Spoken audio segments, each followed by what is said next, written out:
Hey everybody, it's me, Jacob, and I'm back, and it's your hour once again with me, the man in the shower. Now, as I stated in my video blog, I'm going to be doing another video, which is like this one right here, and it's going to be the game review. Ah! And the game I will be reviewing today is Medal of Honor Warfighter. Oh, this game is beautiful. Oh, just so beautiful.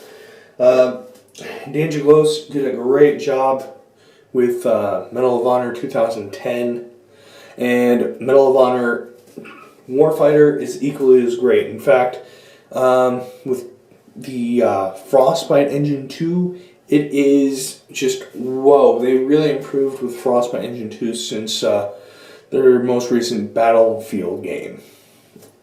It is, just awesome. I will say this though, there are some ups and downs in the game, and I will get into that. But overall, it is just epic win. Now, before I start geeking out, I'm going to go into the pros and cons of the game. The pros of the game: the multiplayer is actually playable. There is somewhat of a learning curve, but not so much, because there are no perks, no anything like that, like in Call of Duty, Modern Warfare, or whatever you want to call it. But basically, unlike in Call of Duty games, there are no perks, so there's no unfair advantage outside of the fact that you can only have X amount of guns for X amount of classes out on the field, and you have to unlock stuff. You know, just standard Call of Duty stuff. It's basically like playing Call of Duty, but more grounded. Very, very grounded.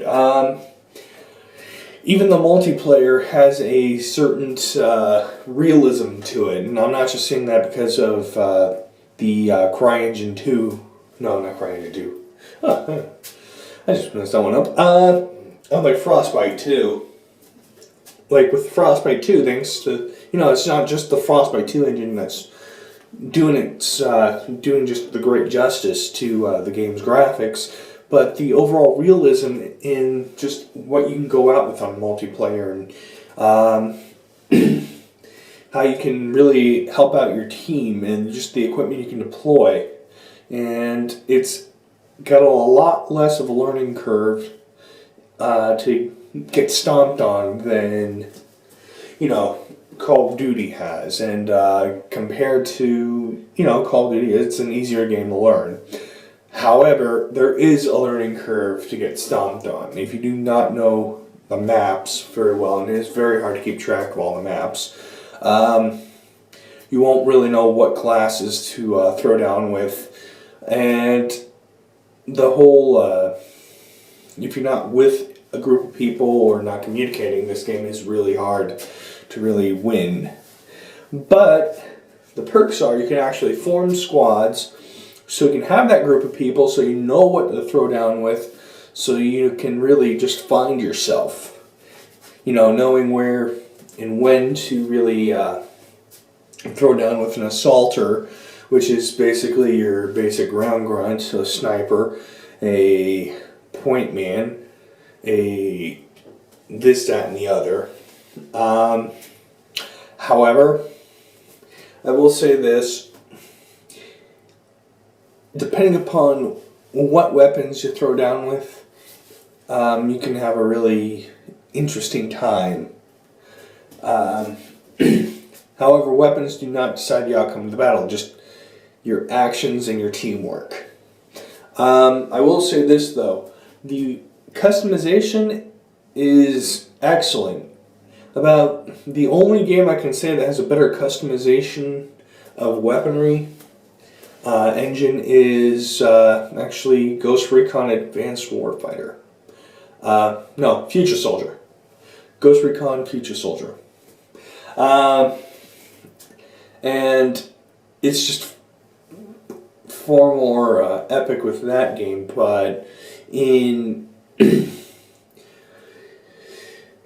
Medal of Honor Warfighter, it's just epically better than most In fact, it's better than Call of Duty and more detailed than Call of Duty. I'm not saying that just because I do not like Call of Duty. But yeah. But when you get into campaign, it is as epically wowing as Call of Duty, but with more, as I said, grounded. Overall, yes, I can see this game as a just big thank you letter to the troops, as the makers of the game have been calling it. It is a thank you letter, just as Medal of Honor 2010 was a thank you letter. And I have to say they were very brave and bold and had balls to actually base the game in Afghanistan, whereas most game companies have been skirting around it, basically stating, oh, we're in kind of a Middle East country, without stating we're in Iraq or we're in Afghanistan. But yeah, this game is good. If you can't afford it now, I do suggest waiting for it when it's a bit cheaper, but they do have some deals at GameStop right now going on where you can get 30% on all trade-ins. I'm not sure if that thing is going on right now, but while the game is still new, it will help. Also, if you wanted the Zero Dark 30 and all those other fun things, go to Walmart. They actually carry all that in the Medal of Honor Operation Honor Edition. Or Medal of Honor Project, or whatever you call it. But basically, it's like the limited edition, if you didn't get the limited edition when you pre-ordered.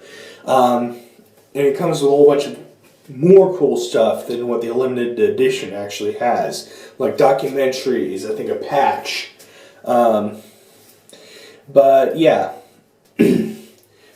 So if you want all that fun stuff, go on down to Walmart, and they'll probably, like with XCOM, give you a better deal.